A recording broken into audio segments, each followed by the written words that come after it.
These guidelines call for extensive testing and contact tracing, but states have a tough time implementing these measures for a few reasons. First, testing still isn't widely available.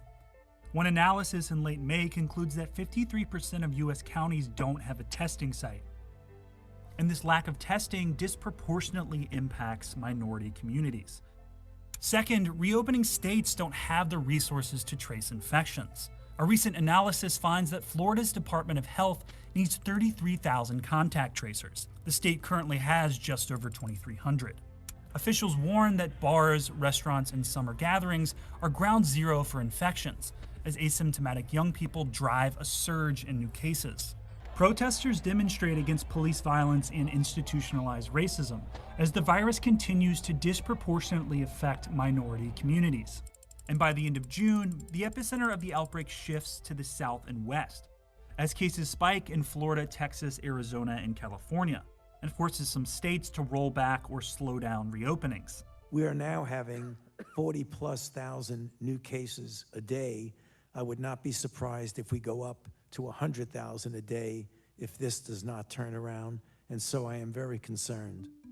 By mid-July, 13 states see new infections rise by over 20% compared to the previous week, and Florida sets a new single-day record of over 15,000 new cases, as the country debates whether schools should reopen in the fall.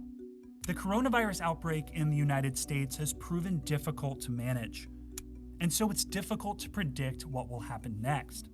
But public health experts say learning from the costly mistakes of the past 6 months may be crucial in plotting a path forward.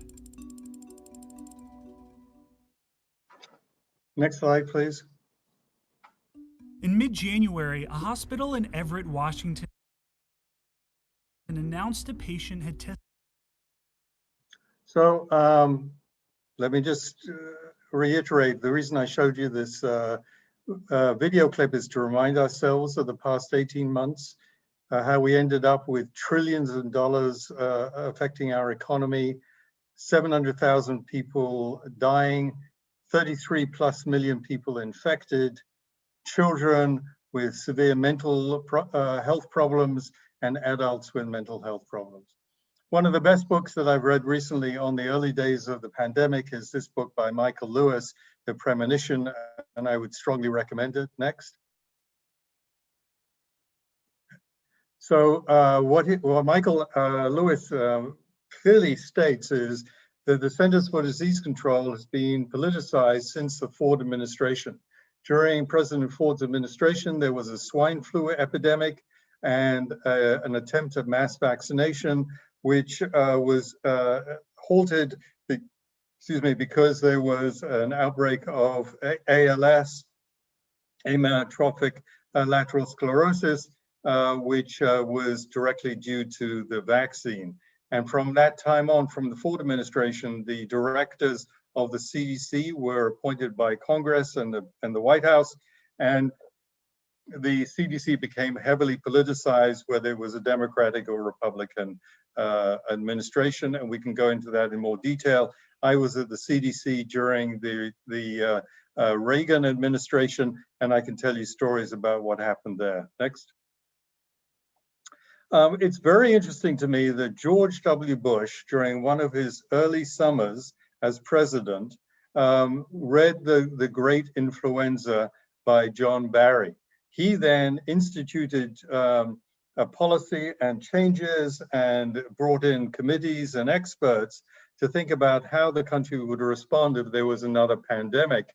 And as a result of George W. Bush's work, and then subsequently taken up by Obama administration, we ended up with a fairly robust system in the federal government to deal with the next pandemic. Next slide.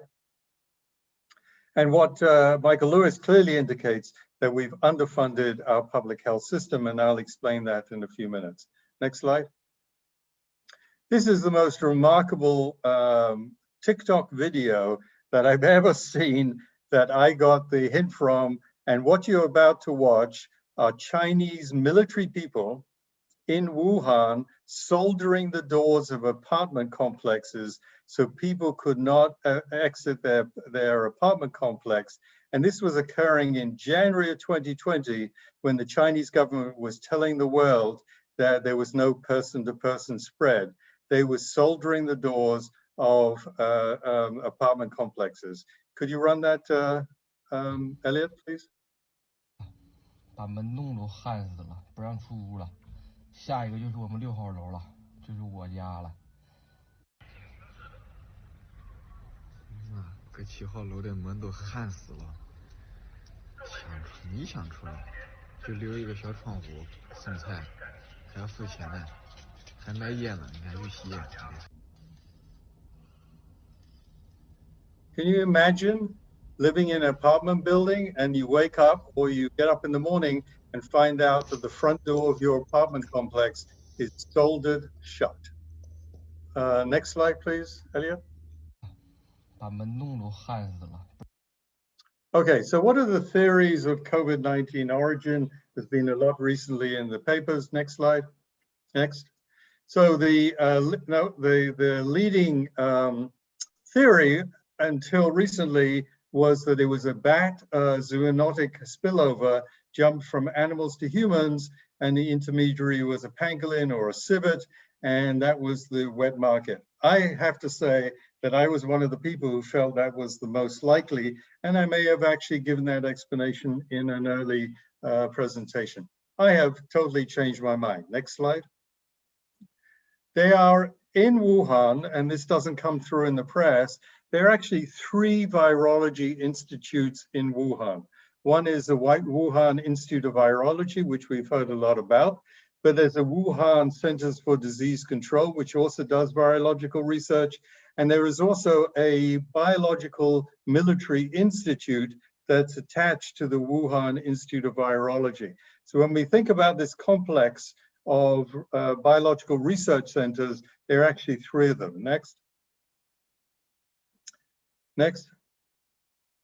So how did a novel bat coronavirus get to a major metropolis of 11 million people in central China in the dead of winter when most bats were hibernating and turn a market where bats weren't sold into an epicenter of an outbreak? This is a fundamental question that I missed and I think is a really important one. Next. As I said, there are 3 Wuhan Virology Institutes. Next. And the Chinese government cover-up needs to be thought about. Why are they so resistant to sharing the information? Next. This is the woman who is at the center of all of this speculation. Her name is Zhengli. She's the Wuhan Institute of Virology's lead coronavirus researcher. Next. Now, the biosafety lab, which is a level 4, and I'll explain why level 4, what does that mean? That's the highest level biosafety lab, was founded at Wuhan Institute of Virology only in 2018. It's affiliated with the Galveston National Laboratory, which is part of the University of Texas, a research center in France, and the National Microbiology Lab in Canada. And these 3 institutions help train the staff at this BSL Level 4 Research Institute. They do research on SARS, influenza, Japanese encephalitis, dengue, anthrax, and COVID. They do gain of function research. Now, there's been some discussion of this in the newspapers. Let me try and explain. If I have a virus that causes some disease, how can I find out what changes will occur in the virus to make it more infective or more deadly? So virologists can manipulate the virus in the lab to find out what spontaneous changes may occur, and that's to learn about the future and what to watch for. There's nothing fundamentally wrong with the gain-of-function research, but the gain-of-function research is extremely dangerous kind of research unless you do it in a BSL Level 4 lab, which is highly secure and highly safe, so that the virus that you've altered doesn't escape into the public. Next slide. China's biosafety lab history. Next. So there were 4 breaches in a biosafety level 4 lab in 2004, leading to SARS epidemics locally. So they have a track record of leaks. Next. This is the most interesting part. In 2012, in a bat cave, 1,000 miles from Wuhan, there were 6 miners who were sent into the cave to clean out the bat droppings, and 3 of them died. All 6 were admitted to hospital, 3 died, and they died of diseases that were similar to SARS or coronavirus. The samples of these viruses that led to the 6 miners were sent to the Wuhan Institute of Virology. What is interesting is that the virus in 2012 did not spread into the community. So you had 6 miners, local people, they went back into their community, but somehow those viruses didn't spread. But they clearly were exposed to huge, high levels of the virus, but the community spread did not occur. But the virus was sent to Wuhan Institute of Virology. Next. In 2015, there was a WIV research paper on the gain of function studying coronavirus. So we know they were doing this research because this was published internationally. Next slide. In 2018, the US Embassy in Beijing sent cables back to the State Department about their concern of the safety issues at the Wuhan lab, and particularly studying bad coronavirus. So in 2018, the US Embassy in Beijing was sending alert cables to our State Department. Next. In 2019, our security services, CIA, etc., have announced that they have evidence that 3 technicians were admitted to hospital with respiratory symptoms, but nobody's been able to have access to their blood or cultures to determine what was the cause. But it seems highly suspicious that in October, November 2019, 3 technicians were admitted to hospital. Next. In 2020, this is one of the most surprising aspects. In January 2020, there was a Chinese research paper that was published online. It was withdrawn within days, but it says that the source of the pandemic in Wuhan was due to the Wuhan Centers for Disease Control, or WIV. Next. What about biosafety labs? Next. So there are 4 levels of biosafety labs, but in the United States, there's no single federal agency knows how many such labs there are in the US. Let me say again, in the United States, we do not know how many level 4 labs there are in our country. Next. So it's estimated between 4 and 15, but you would think that we would know the number. Next. Number BSL level 3, between 292 and more than 600. Next. BSL 2 labs are equivalent to a dental office in terms of research level of safety, and that's where you do research on inactivated viruses. So you take a virus that you may have altered or augmented or done a gain of function, and you inactivate them, then you can do the research in the BSL level 2 lab. The next slide. And why have we seen such a dramatic expansion of biosafety labs in the United States? Largely due to post 9/11 and the anthrax scare, but also the history of germ warfare. Next. The government GAO, the Government Advisory Organization, Oversight Organization, in 2007 said the existing oversight of high containment labs in the United States is fragmented and relies on self-policing. And this applies to the gain of function research.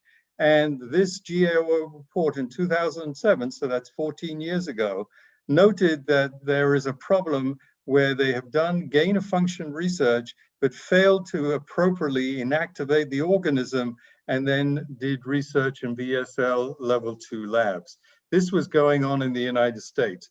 And the more I think about it, this is a possibility. I have no evidence for it. Possibility to explain what happened in Wuhan. Next. Next. Now I'm going to talk about how did we get here. So remember I talked about George Bush, and then the Obama administration set up organizations within the Health and Human Services and in the White House, etc., to predict and to plan for if there was a pandemic. In 2018, the Trump administration disbanded the Global Health Security and Biodefense Unit, originally set up by George Bush, and it was established in 2015, but the early work was done by George Bush. The US CDC had an operation in China, but 2/3 of the staff were cut in 2018 by John Bolton. Next. Also in China, we closed our NSF, National Science Foundation representation. We shut down our USAID representation, which was set up to help monitor and respond to outbreaks. It's particularly important since the original SARS epidemics in the early 2000s. And the US Department of Agriculture actually had managers on site in China who were monitoring animal diseases across the country. We shut all of this down, so we were essentially blind when the pandemic started. Next. We know about the January 31st partial ban on travel from China, but there were actually 430,000 travelers who came to the United States from China between December 31st and April 4th. So this really wasn't a shutdown. March 13th, partial travel ban from Europe. This was the problem that led to the pandemic in New York and in the Northeast, because the travelers were coming in from Europe. We had no stockpiling of PPEs and ventilators in the United States, and we had a failed testing system. Next. Poor long-term funding of public health from federal, state, and city levels. Let me give you some actual dollar amounts. Next. So in the United States in 2019, we spent as a country $3.8 trillion, or 17.7% of the GDP on healthcare. Next. Public health spending was $93.5 billion in comparison. Next. Since 2010, state public health funding has declined 16%, and by local health departments by 18%. Next. More than 3/4 of Americans live in states that spend less than $100 per person annually. This is really the fundamental issue, that when we were faced with a major public health crisis, we didn't have the infrastructure to deal with it. We spend far more on treating disease than we do on preventing disease. Next. In fiscal year 2017, the US CDC budget was $7.15 billion, which is roughly $22 per person. Adjusting for inflation, CDC's core budget has been flat for the last decade. Next. Many hospital systems use just-in-time inventory management as a cost control measure. You probably ask yourself, why do hospitals don't have enough ventilators or PPE or face masks, etc.? It's because they use just-in-time inventory management to control costs, and that leads to, when there's a dramatic spike in demand, that they can't meet the demand. Secondly, most PPE and ventilators are manufactured in China, and China was going through their own pandemic and stopped export of these vital tools. Inadequate PPE contributed to the deaths of more than 2,900 healthcare workers. Can you imagine, you're a healthcare worker, you have to go to the hospital, but you have to wear plastic bags, you don't have the best face masks, and we lost 2,900 healthcare workers, doctors, nurses, laboratory technicians, health aides. To me, there are many sadnesses related to this pandemic, but this, to me, really was just awful. Next. We have the politicization of science. Next. Administration ignored National Security Council playbook for early response to high consequences, emerging infectious disease and threats, which was prepared by the Bush and Obama administration. They literally tore up the playbook. Next. Partisan debate in a tense election year about the need for face masks, social distancing, and lockdowns. Marginalization of experts and deferment to quackery, including false treatments and made-up science. Next. Public distrust to lack of transparency and lack of a coordinated, unified public messaging created skepticism. Imagine what we could have done if we had been a united country and faced this pandemic as a united country. Next. So preparing for the next pandemic is my last slide. Next. I think we need to recognize as a nation that we need to invest in public health. It's essential. Next. Next. US spending on healthcare nearly twice as much as the average OECD country. Yet, despite the fact we spend 17.7% of our GDP on healthcare, we have the lowest life expectancy, the highest suicide rates, the highest chronic disease burden, and obesity rates, an obesity rate that is 2 times higher than the OECD average.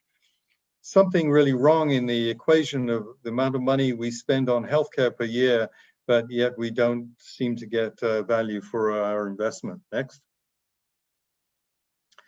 US has among the highest number of hospitalizations from preventable causes and the highest rate of avoidable deaths. Next.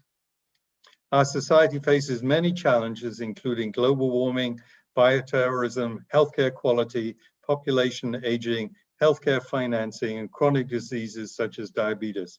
We can only address these complex issues through close collaboration between public health and clinical medicine. Let me just explain this last point before I open up for questions. In the article that a friend and I recently wrote, we questioned the issue, why are there 2 separate disciplines? Why is there public health and clinical medicine? Surely it should be one and the same. Why do we have separate schools of public health and medical schools?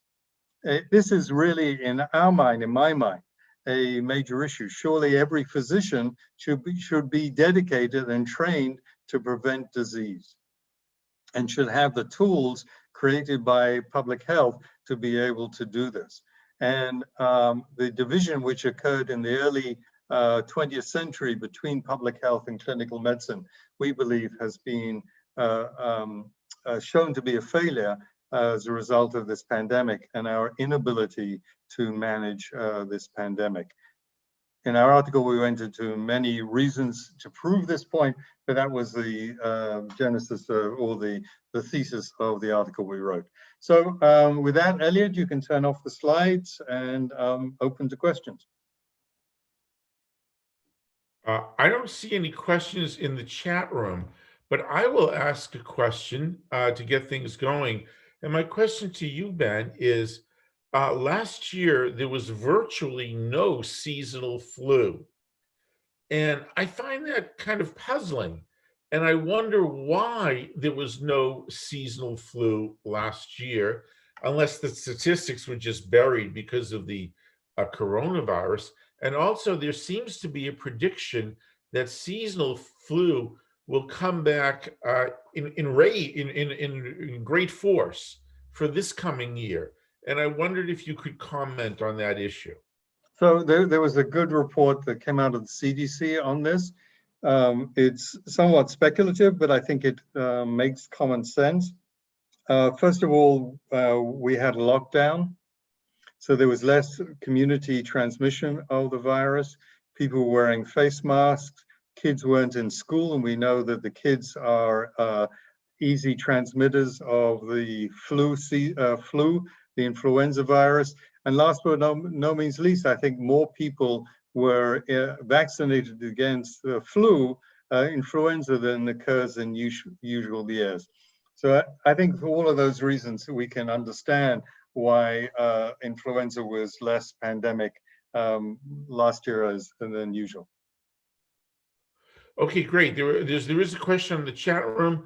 First off, from Dr. Randy Wynn, and then we'll get to Deborah's question from Dr. Wynn. Following the success of mRNA vaccines with COVID, is there an effort to redesign our other vaccines to use mRNA? And then after that, we'll get to Deborah. Well, there are a couple of issues. mRNA vaccines are complicated to manufacture. And I would say that the one thing that the Trump administration did right was the Operation Warp Speed that started the manufacturing process before the vaccines were approved. So it's not so easy to switch, and the AstraZeneca or the Johnson & Johnson vaccine, which aren't based on mRNAs, they're down that road and probably need to keep down that road. I would say the advantage of the older vaccine technology is the fact that it's more useful in developing countries because you don't need the refrigeration. Distribution is much easier, and Johnson & Johnson obviously is a one-shot versus a two-shot vaccine. So I don't know that we will see everybody resorting to mRNA vaccines. I would say, though, about the mRNA technology, I've already seen some articles on using the mRNA technology for cancer treatment.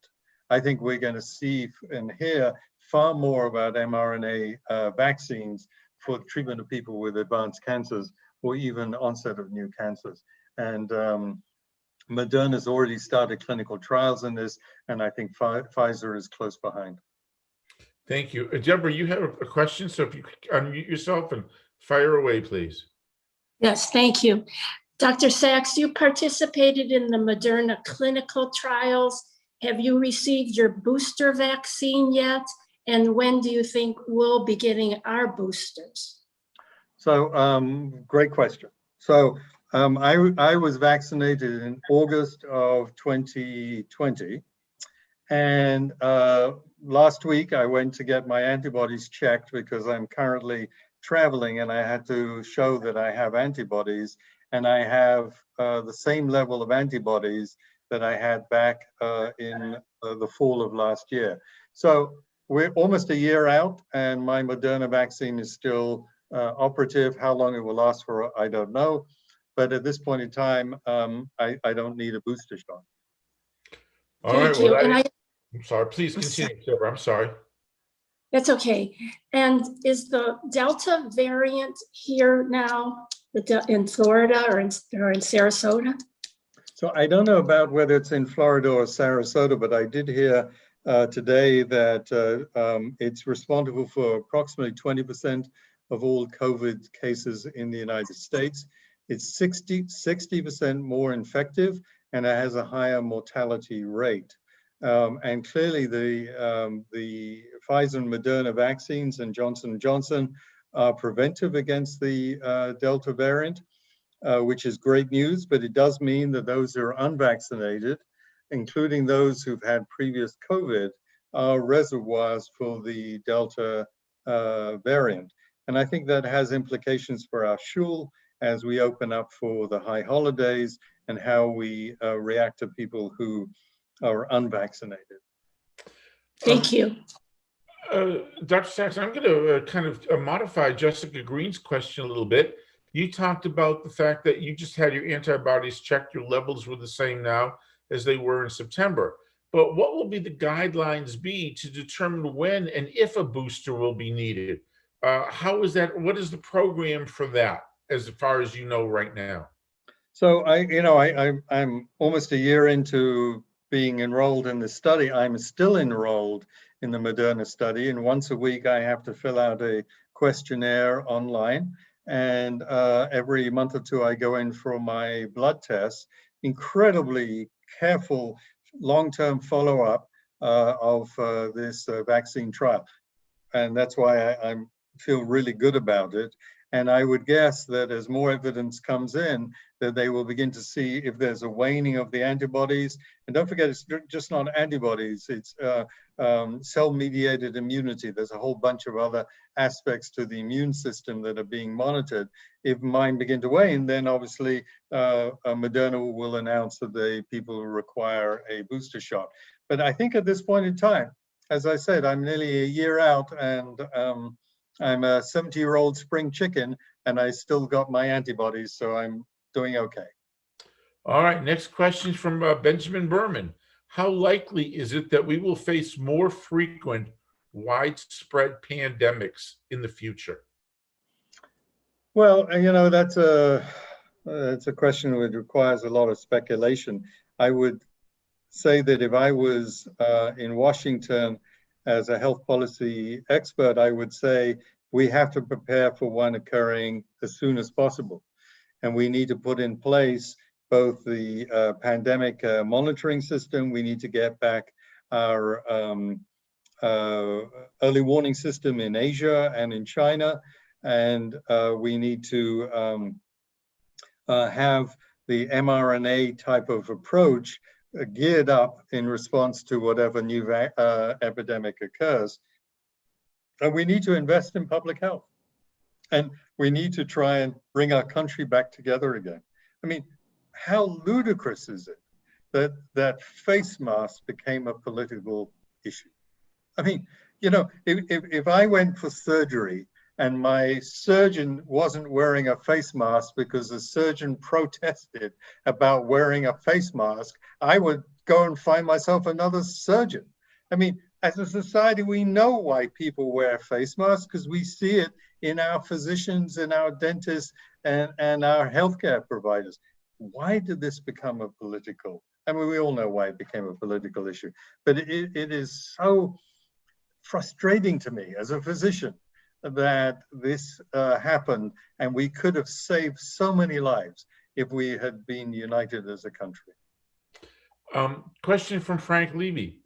There are recent reports of the second shot in younger people having heart issues that eventually go away. Would you like to comment on that, number one? And I would like to add on to that, number two. If you were the pediatrician of a young mother, of a young teenager, and she said to you, well, Dr. Sachs, I'm a little concerned about my 17-year-old son or 16-year-old son or daughter getting myocarditis, could you? What would your comment be? Okay, so this is a really good question, and let me try and give you the statistics.